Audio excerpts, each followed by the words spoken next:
ইমান যদি পাক্কা থাকে না, তাহলে বাদবাকি আমল যেগুলো আছে এগুলো আমরা কোনো কাজে আসতো না।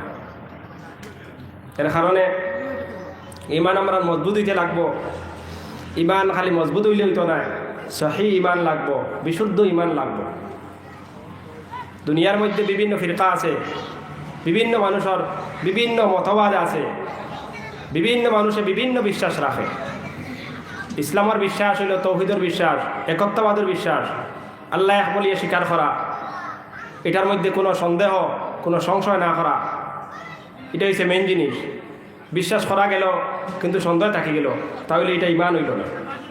এর কারণে সব জিনিস থাকিয়া সবচেয়ে যেটা মানুষের উপরে ওয়াজিব হয়, সর্বপ্রথম এটা হচ্ছে ইমান, বিশ্বাস। এটা ইমান যদি তার ঠিক থাকে না, বিশ্বাস যদি বিশুদ্ধ থাকে না, তাহলে তার কোনো কাম বাদ বাক্যের কামও লাগতো হয়। এর কারণে যত মানুষ আছেন দুনিয়ার মধ্যে, সারার কোনো না বিশ্বাস আছে। এইভাবে মুসলমানের সব জিনিসের আগে কিতা লাগবো, ইমান লাগবে। ইমান যদি পরিপূর্ণ না হয়, ইমান যদি ইমানের বিশুদ্ধতা যদি থাকে না, আমি ইমান আনলাম এটার মধ্যে কোনো আপত্তি থাকে, যদি কোনো সন্দেহ থাকে, যদি যে কীভাবে আমি ইমান আনলাম, কিলা আমি কাম করিয়া এই আল্লাহরে বিশ্বাস করতাম, আল্লাহরে বিশ্বাস করতে যদি কোনো সন্দেহ থাকে, কোনো মনের মধ্যে একটা বাপ সাপ থাকে যে হাসাউনি না ভুত দাও, তাহলে হইতো না আমার ইমান, লড়খড়া কোনো কাম হয় না। এইভাবে আমরা মুসলমানের ইমানটা পাক্কা হইতে লাগবো, ইমানের মজবুত লাগবো।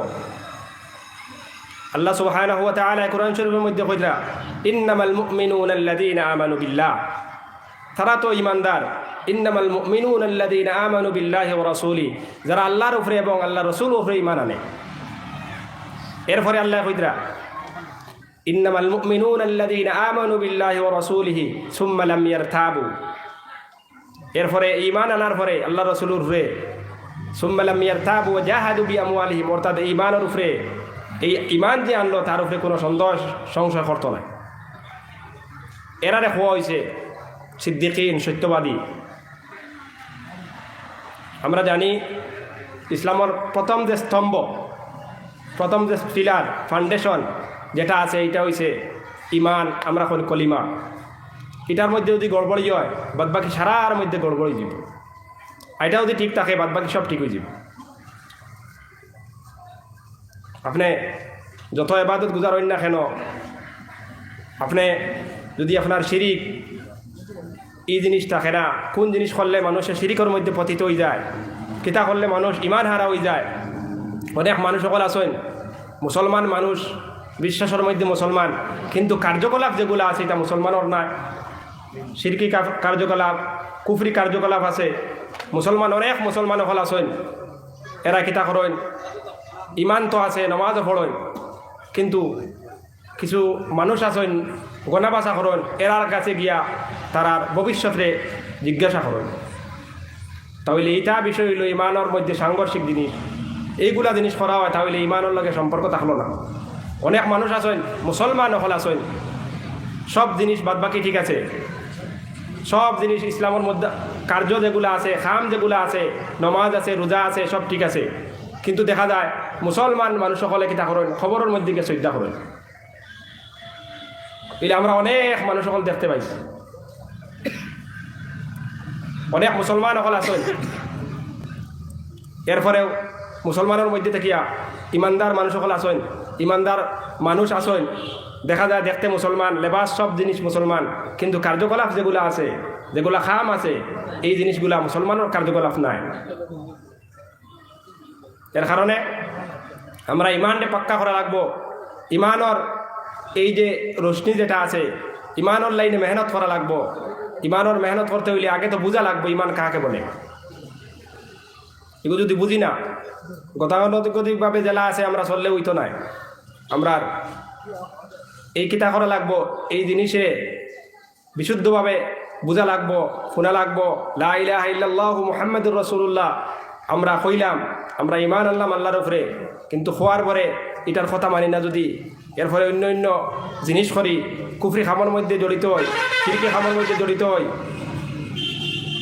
কারণ হলো কিতা, যদি বিশুদ্ধ ইমান থাকে, এরপরে যদি আমরা বাদবাকি আমলগুলা যেগুলো আছে, নামাজ রোজা এই কর্মগুলা যেগুলো আছে, যদি যদি কিছু কমি না হয়, এর কারণে পরিপূর্ণভাবে হয়তো শাস্তি হইব, আর না হইলে আল্লাহ রহম করে লইতে পারেন, মায়া করে লইতে পারেন।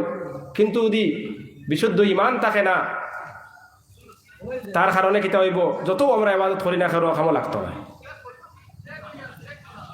এর কারণে আমরা আজগুর আয়োজন অত্যন্ত সুন্দর আয়োজন।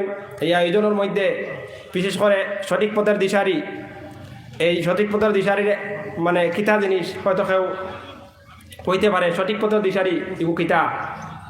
কয়েকদিন থেকে চলিয়ার এই সংগঠনে বিশেষভাবে বরাকবেলির দ্বারা নেতৃস্থানী উলামায়ে কেরাম, হক্কানি উলামায়ে কেরাম, এই উলামায়ে কেরামসকলের তত্ত্বাবধানে বিভিন্নভাবে অনেক মানুষ সকল বাতিল ফিরকা সকল মাথা চড়া দিয়ে উঠে বিভিন্ন সময়।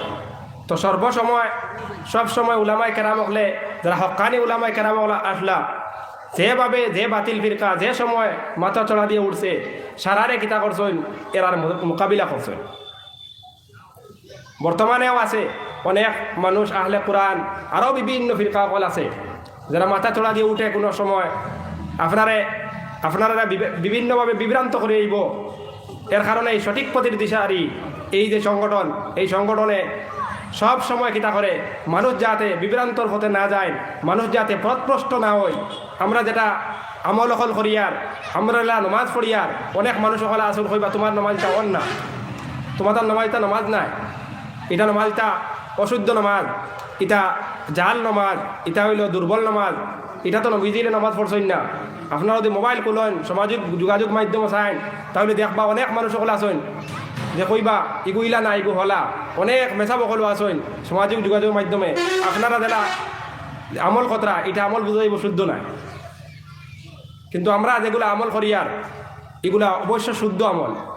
এর কারণে আমরা কোনো সময় যারা কিছু শিক্ষিত মানুষ আছেন অথবা কিছু সামান্য শিক্ষা মাদ্রাসা আলা মানুষ আছেন, এরাও বিভ্রান্ত হয়ে যাবা।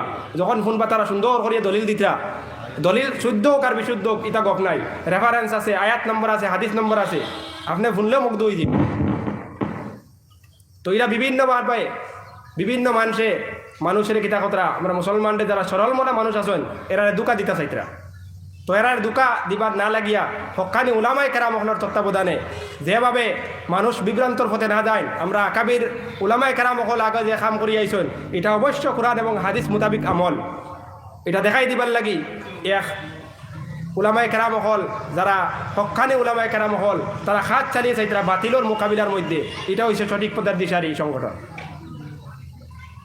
এর কারণে সময়ে সময়ে এই সঠিক পথের দিশারির উদ্যোগে বিভিন্ন সময় সেমিনার করা হয়, বিভিন্ন প্রোগ্রাম করা হয়, এটার মধ্যে মানুষের সচেতন করা হয়, ইমানের ব্যাপারে সচেতন করা হয়।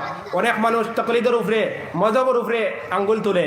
অনেক মানুষ আছে শুধু কোরআন মানে শুধু আর অন্য কিছু মানে না, হে আবার মুসলমান দাবি করে। ইলা অনেক মানুষ সকল আছেন, আরোগ্য মানুষ আছেন খালি কোরআন আর সহি হাদিস কইন, কিন্তু আসলে কোরআন আর সহি হাদিস কইলেও কিন্তু ভিতরের মধ্যে মানুষের পথভ্রষ্ট করার তারা লাইনে টুকায়। আমরা আগে যারা বাপদাদায় আমল অকল করিয়া আইসন, নমাজ পড়ছেন যেভাবে, এই নমাজ পড়ারে তারা ভুল সাব্যস্ত করতে চায়। আর তারা বেশিরভাগ মানুষ জেনারেল শিক্ষিত মানুষ। আমরা প্রায় সময় অনেক মানুষের প্রশ্ন করেন যে এগু কিতা হিলা না, এগু কিতা হিলা না, এগু কিতা হিলা, এগু তো শুদ্ধ নাই। যে মানুষে সাধারণত কোনো পড়াশোনা করছে না, দীর্ঘদিন পড়াশোনা করছে না, না করার পরেও হে কইব এগু তো শুদ্ধ নাই, তুমি যে গুহর দায় এটা যেটা আমল করদায় এটা বিশুদ্ধ আমল নাই, এটা তো অমুক সহি হাদিসও আছে, অমুক সহি হাদিসও আছে, এটাও মানুষে কইন প্রায় সময়। কিন্তু সহি হাদিস কারে কইন ই মানুষে জানেও না, কিন্তু আরেকজনকে হে দাওয়াত দিলেই বলে সহি হাদিস ওগুলো কইন। সহি হাদিসের মধ্যে বলা আইছে, বুখারীর মধ্যে আইছে, মুসলিমের মধ্যে আইছে, এইভাবে মানুষের বিভ্রান্তি করা হয়। তারা কইন শুধুমাত্র বুখারী আর মুসলিম এটা সহি, বাদ বাকি অনেক যে সহি হাদিসের গ্রন্থ আছে তারা এটা মানুষের দুকা দেয়। তারার লাইনে যেগুলা জিনিস আছে এগুলা কিছু মুসলমানের মধ্যে দুকা দিয়ে মানুষের কিতা কথা বিভ্রান্ত কথা। যেমন ইলা কিছু মানুষ আছেন যে বুখারীর মধ্যে আছে হাদিস, মুসলিমের মধ্যে হাদিস আছে, কিন্তু হাদিসের যে তর্জমা আছে, হাদিসের যে ব্যাখ্যা আছে, এটা তোমার ভুল দিলেই বহে। তো তো এইভাবে মানুষের বিভিন্নভাবে সরল মনে মানুষ আছেন যারা এরারে কোনো সময় এর পরে চলতে চলতে চলতে চলতে এইভাবে মানুষ কোনো সময় ইসলাম থেকেও মানুষ খারিজ হয়ে যায় গিয়া মুসলমানের মধ্যে ইটা কিতাব বিভ্রান্তি শুরু হইল এইন কইন একটা হেন কইন একটা। আসলে সঠিক যেটা আছে এটা উলামায়ে কেরামসকলের তত্ত্বাবধানে যদি চলা যায়, হক্কানি উলামায়ে কেরামসকল অনেক আছেন, তারা অত বছর পড়ার বাদে ওইগুলো বুঝাইলে না। আর একজনে মানুষের সামান্য কয়েকদিন নমাজ পড়লো, কয়েকটা হাদিসের কিতাব পড়লো, পড়ার বাদে তুয়াতুড়ি পড়ার বাদেও সারা ফতুয়া দেওয়া শুরু হয়ে যায়। এইভাবে মানুষের বিভিন্নভাবে মানুষের কিতাব করা হয়, বিভ্রান্ত করা হয়। বিভিন্ন ফিরকার নামে আহলে কোরআন ওয়াসইন, আহলে হাদিস, এটা লামজহবি কইনারা এরাও কিতাব কতরা বিভ্রান্ত বিভিন্ন লাইনে কতরা। আমরা ইবা বর্তমানে প্রভাব পড়িয়া আছে। তো ওটা বাতিল ফিরকা যারা আছে, যারা মানুষের পথ প্রশ্ন করে, এরারে কীভাবে মোকাবিলা করা যায়, কীভাবে জবাব দেওয়া যায়, কি চিন্তাধারা করিয়া উলামায়ে কেরামসকলের তত্ত্বাবধানে এই সংগঠনগুলো চলে, যাতে মানুষের যে সঠিক পথ আছে আসলে যাদের তারারে বিভ্রান্ত করা যায় না। এই হলো সঠিক পথে দিশারির মেল জিনিস। আমরা যেগুলা কাজ করি আর এটা অবশ্য সঠিক, এটা হাদিস এবং কোরআন মোতাবিক আছে, এটার বিভিন্ন উদাহরণ আছে, কিন্তু অন্যগুলোয় তারা স্বার্থ হয়তো উদাহরণ না। অথবা আমরা দেখছি কোনো সময় বড় বড় উলামায়ে কেরামসকল যারা হাদিস পড়াইতে জীবন শেষ হয়ে গেছে, এরারেও কিতা করে ওলা সাধারণ মানুষ যারা সামান্য পড়াশোনা করছেন, এরারেও কিতা করে এটা ঠিক নাই, এটা তো ভুল খতরা, এরা কোরআন হাদিস কিচ্ছু জানেন না, এরা আর বহুত ধরনের মাত কথা অকল করেন। আল্লাহ তাআলা আমরা এই বাতিল ফিরকা যারা আছে এরার থাকিয়া বাঁচবার তৌফিক দিতা, সঠিক পথে যেভাবে আমরা পরিচালিত হই, সঠিক পথ যদি আমরা জানি না কোনবা, তাহলে সুন্দর করে আমরা সঠিক পথে পরিচালিত হইতে পারতাম না। এর কারণে উলামায়ে কেরামসকল যারা যেভাবে তাকইন, বেশিরভাগ উলামায়ে কেরামসকল যে দিকে তাকইন এইদিকে আমরা চলতাম। কারণ আমরা সারা মানুষে আবার কোরআন পড়িতে পারি না, হাদিস পড়িতে পারি না, সব বুঝি না। কিন্তু বেশিরভাগ উলামায়ে কেরামসকল, হক্কানি উলামায়ে কেরামসকল যেদিকে থাকবা এদিকে দিয়ে আমরা থাকা দরকার, নাইলে আমরা কিন্তু প্রপদষ্ট হয়ে যাব। আমরা যদি একলা চলাফেরা করি, একটা মোবাইলে এক জিনিসে পাইলাম অথবা কোনো হাদিসে পাইলাম আর ভাইয়া কইলাম এগু তো আমার খামর বিরুদ্ধে গেছে গিয়া, তো এইগু আমি ছাড়িতাম। আপনার মন মোতাবিক কাম করলে কিন্তু ওইতো নাই, আপনি পথপ্রষ্ট হয়ে যাবা। এর কারণে আমরা এইগুলা জিনিসও খেয়াল করতাম। অনেক মানুষে আমরা ইমান হরণ করার লাগে বিভিন্ন লাইনে শয়তানে হাত ফেলিছে, বিভিন্ন লাইনে আমরা ইমান নষ্ট করে লইব। এইদিকে দিয়ে আমরা যদি কোনো কাম করি, কাম করতে হইলে কিতা করা লাগবো, সর্বপ্রথম আমি আমার নিকট যারা উলামায়ে কেরামসকল আছেন এরার জিজ্ঞাসা করতাম যে এই কামটা কিতা। আর যদি জিজ্ঞাসা না করি তাহলেও কিছু গুরু মানুষ আছেন কোনো জিনিস বুঝু পাইন না, কিন্তু আপনারে বড় ধরনের লম্বা ফতোয়া দিলেইব যেগু হলা না এইগু হলা। এর কারণে আমরা কিছু বিবেকবান মানুষ আছি যারা এরা বুঝমু, অনেক সময় কিছু ফন্ডা শূন্য মানুষ আছেন যারা এরাও মানে বিভ্রান্ত হয়ে যায়। কয়েকদিন আগে দেখছি একজন মানুষে কইতরা যে এখন স্কুল অফ থট যেটা অর্থাৎ হানাফি মজহব, শাফি মজহব, এই সাইড যে মজহব আছে প্রসিদ্ধ সাইড মজহব, এটার এখন প্রয়োজন নাই। এটা এক যুগে আগে আসলে প্রয়োজন, এখন বিলকুল প্রয়োজন নাই। কিন্তু এই মানুষ যেন কইতরা তাইনও সুন্দরভাবে বলা হবে যে কোরআন এবং হাদিস স্টাডি করাও সুন্দর করে জানেন না, জান কিতা কইতরা এটার কোনো প্রয়োজন নাই। এটা এখন এই যুগে প্রয়োজন নাই, আগর যুগ বলে প্রয়োজন আসলো। একজন মানুষে কোরআন শুদ্ধভাবে পড়িতে পারে না, আবার এই মানুষে ফতোয়া কীভাবে দিব? এই ধরনের মানুষ অনেক আছেন, কিন্তু বড় ধরনের ফতোয়া দিবা এইভাবে মানুষের কিতা কথা বিভ্রান্ত কথা। তো এটার আমরা সচেতন হওয়া লাগবো, এটা সচেতন হওয়ার দরকার আছে, নাইলে ইমানর আমরা প্রশ্নবিদ্ধ হয়ে দিব। বিভিন্ন লাইনে মানুষ আমরা এই গুমরাহির মানে পথে শিকার হয়ে যাব গিয়া। আল্লাহ তাআলা আমাদের খোয়া ফোনার থেকে বেশি বেশি আমল করার তৌফিক দাও। ওয়া আখির দাওয়ানা আলহামদুলিল্লাহি রাব্বিল আলামিন।